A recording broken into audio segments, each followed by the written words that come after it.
No one heard the dragon land. They felt it. The ground didn't shake violently. It compressed. Like the planet itself was bracing. Dust lifted from the mining yard in a slow, rolling wave as the creature unfolded from the transport platform, 80 feet of coiled muscle and armored scales, its wings tucked like restrained weapons. Its breath steamed in the thin atmosphere. Every species on Site K-47 stopped working. The Tarith technicians backed away first. The Vakar loaders lowered their cargo claws. Even the automated rigs paused as if the colony AI decided survival calculations required silence. The dragon's eyes opened. Two molten slits scanning. Hunting. And standing exactly 20 meters away from it, clipboard in hand, was the human Foreman. Elias Ward did not step back. He didn't puff his chest. Didn't reach for a weapon. Didn't even look impressed. He checked the time. The overseer descended moments later. Tall. Lean. Predatory in posture. Commander Vilera of the Zyran Coalition, a species engineered by evolution for dominance. Her boots touched the platform beside the dragon's foreclaw. She smiled. It wasn't friendly. So, she said, her voice carrying easily across the yard, this is the famous human efficiency I've heard about. Elias looked up calmly. You're 3 hours early. A few alien workers shifted uncomfortably. Vilera's eyes narrowed slightly. She gestured toward the dragon. Do you know what this is, Foreman? Large, Elias replied. Unnecessary for a mining inspection. Several workers winced. The dragon exhaled sharply, heat rippling the air. Its talons sank into reinforced plating like it was wet clay.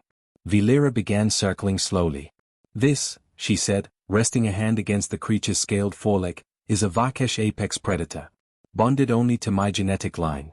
It has shattered armored cruisers during planetary suppression. She tilted her head.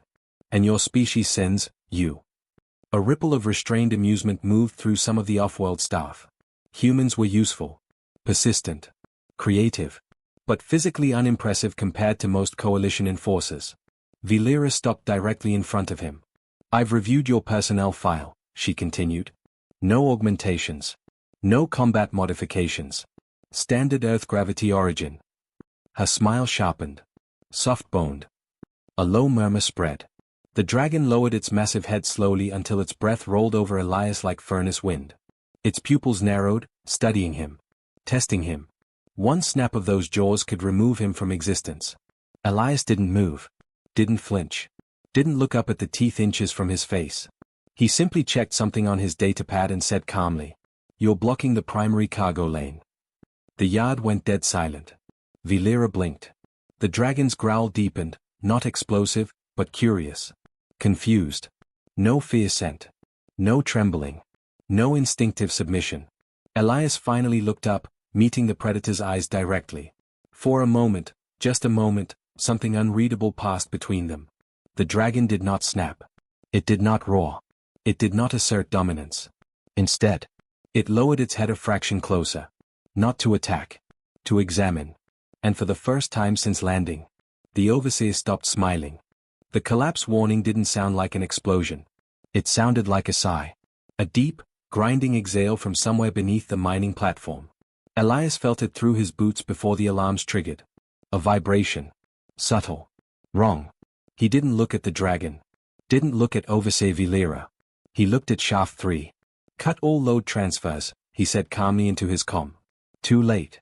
The ground buckled. Not dramatically, not yet. Just a sharp metallic snap beneath the reinforced deck.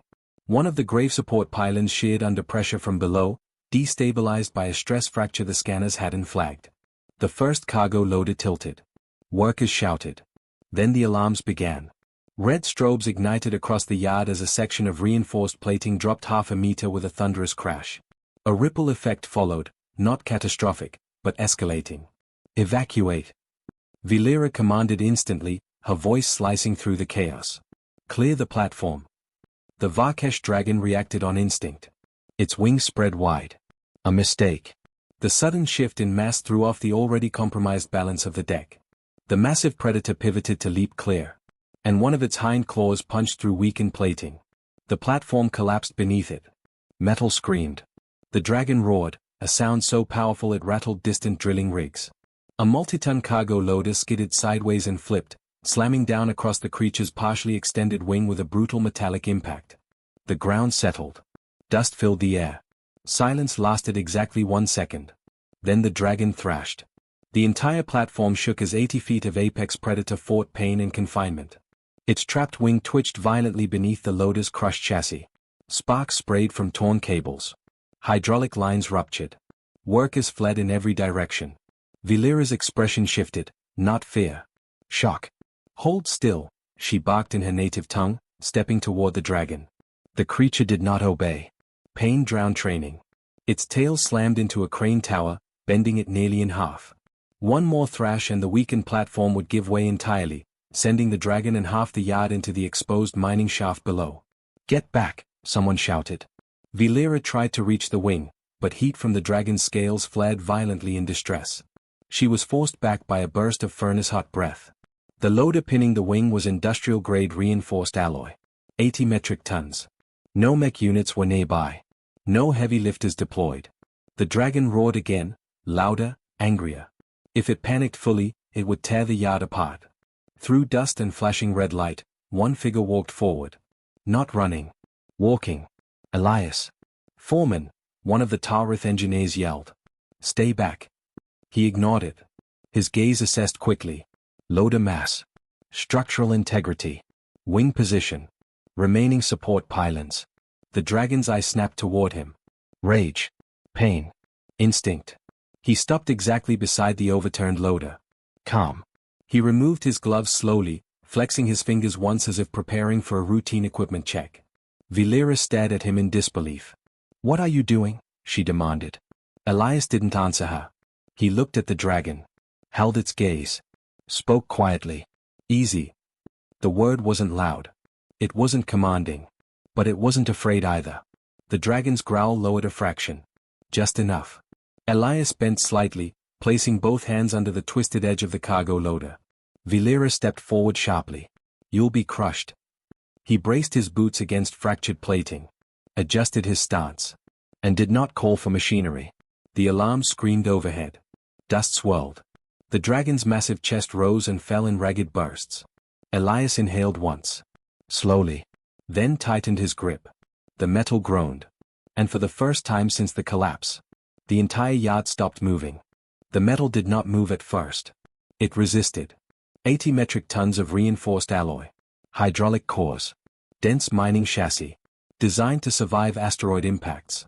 It did not care about biological hands. Around them, the yard held its breath. Dust drifted lazily through flashing red emergency lights. The dragon's chest heaved, heat shimmering off its scales. One more violent thrash would collapse the weakened deck entirely. Elias did not roar. Did not shout. He adjusted his footing half an inch. Bent slightly at the knees. And lifted. The first sound was small. A faint metallic tick. Then. The loader shifted. Not dramatically. Not explosively. Just enough that the crushed plating beneath it stopped grinding into the dragon's wing. Valeera froze. Her species required powered exoframes to handle loads above 12 metric tons. Even their military shock troops did not attempt lifts like this without mechanical assist. The loader rose another centimeter. Then another. The fractured platform groaned under redistributed weight. Elias exhaled through his teeth and straightened his back. Veins tightened along his forearms. Muscles compressed beneath dust-streaked fabric. No mechanical whine. No energy surge. Just biology. The loader cleared the dragon's wing by 5 centimeters. 10. 20. The dragon went silent. Not submissive. Stunned. Its massive head lowered slowly, golden eyes locked on the human standing beneath 80 metric tons of alloy. The yard sensors pinged warnings across multiple species huts. Load displacement detected. No external lift assist found. Biological force signature confirmed. Someone whispered, "That's impossible." Elias shifted 1 foot backward carefully. Stabilizing. Then, with controlled precision that suggested practice rather than desperation, he lifted the loader fully clear. Not overhead. Not theatrically. Just high enough. Enough to free the wing. "Move," he said quietly to the dragon. It obeyed. The massive limbs slid out from beneath the suspended machine. Elias took 2 controlled steps to the side. And set the loader down. Not dropped. Set. The metal hit the deck with a heavy thud that echoed across the yard.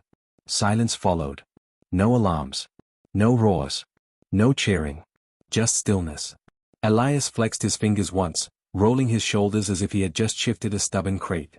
Then he crouched beside the dragon's wing. Carefully inspected the membrane. Minor compression, he muttered. No structural tear. The dragon did not snap at him. Did not flare heat. Instead, it lowered its massive head until its snout hovered inches from his shoulder. Not dominance. Assessment. Its pupils narrowed. Searching. Elias glanced up at it calmly. "You're fine," he said. "Next time, don't spread your wings on unstable plating." Behind them, Vilera finally found her voice. "You?" She stopped. Because there was no word in her language for what she had just witnessed. Strength like that belonged to siege engines. To engineered warforms.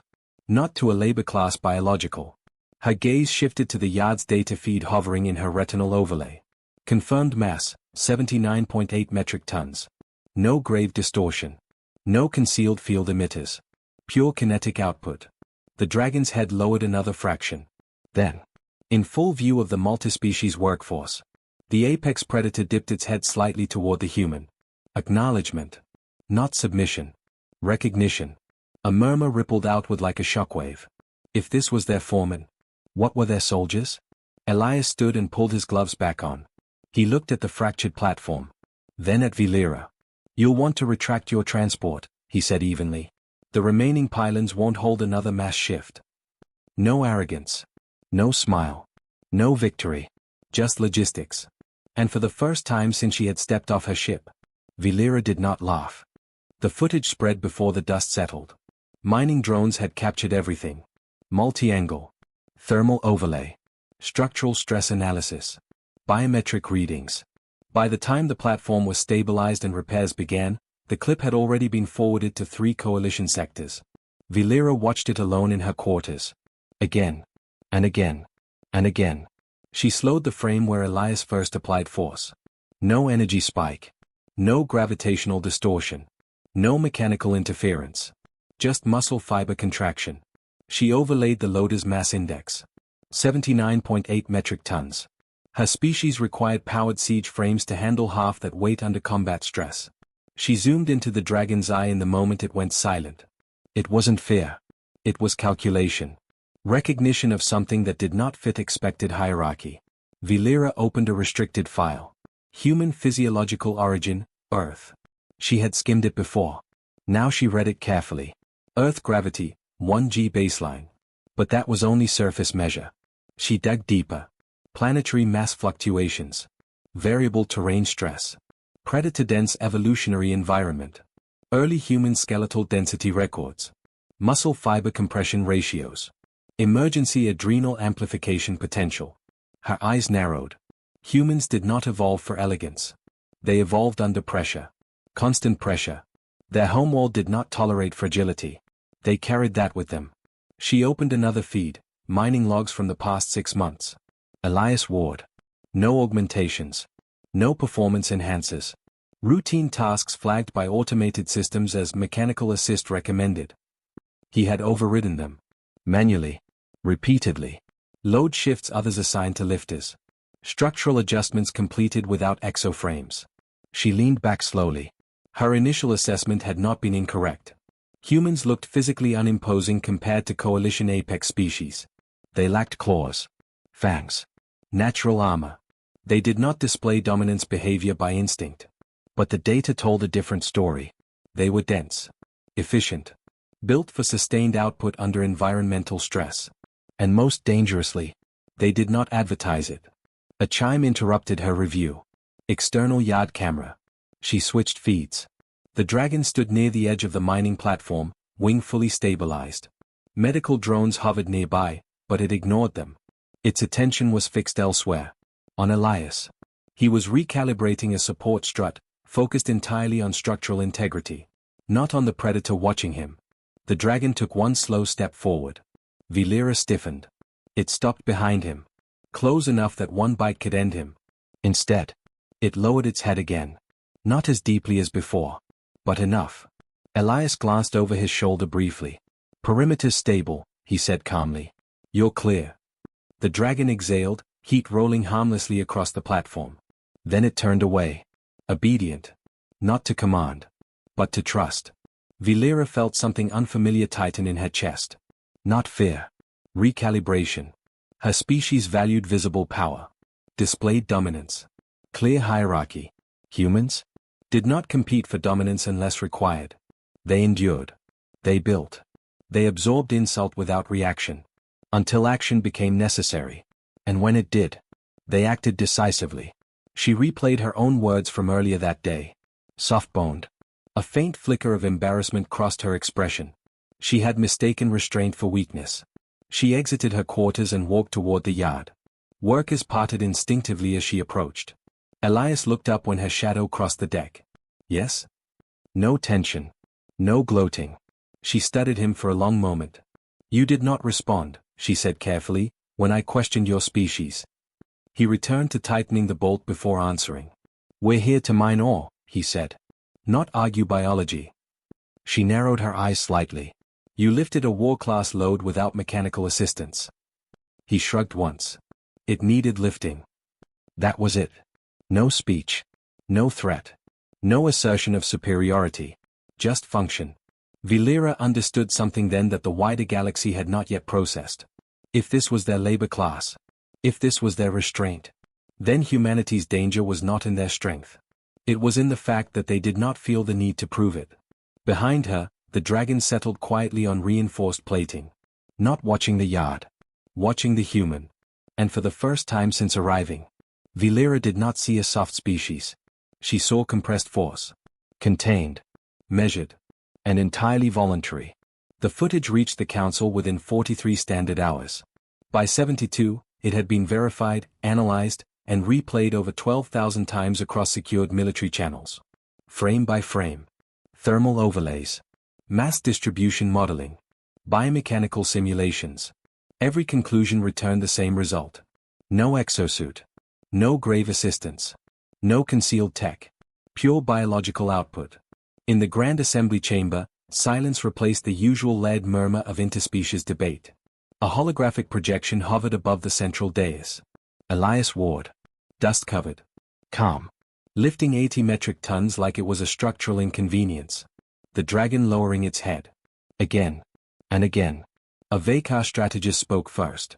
If this represents average human labor capability. He didn't finish the sentence. He didn't need to. A Talrith war analyst adjusted her lenses. Our combat projections for human infantry are outdated. By how much? Another delegate asked. She paused. Significantly. The Zyran representative, not Valera, but her superior, watched the final frame where Elias set the loader down with controlled precision. No aggression, he observed. No escalation, another added. No territorial assertion, a third noted. The room shifted. This was not a war demonstration. It was a rescue. A necessity. The dragon's behavioral response was analyzed next. Predator acknowledgement protocols. Not submission. Recognition of superior force. And yet, the human did not capitalize on it. A junior council cadet, observing from the outer ring, hesitated before speaking. If humans possess this kind of strength, why are they categorized as a cooperative industrial species? The chamber dimmed slightly as attention turned inward. Finally, a human envoy stood. Not armored. Not imposing. Ambassador Hale Morgan adjusted his jacket and spoke evenly. Because strength is not a declaration. He gestured toward the frozen image of Elias. It's a tool. A pause. We don't advertise our physical capacity because it isn't our identity. A Vakar delegate leaned forward. But you could dominate frontier systems. Hale met his gaze. We could, he agreed. Silence. But that's not the goal. He let the image shift to the dragon lowering its head. Power without restraint destabilizes ecosystems.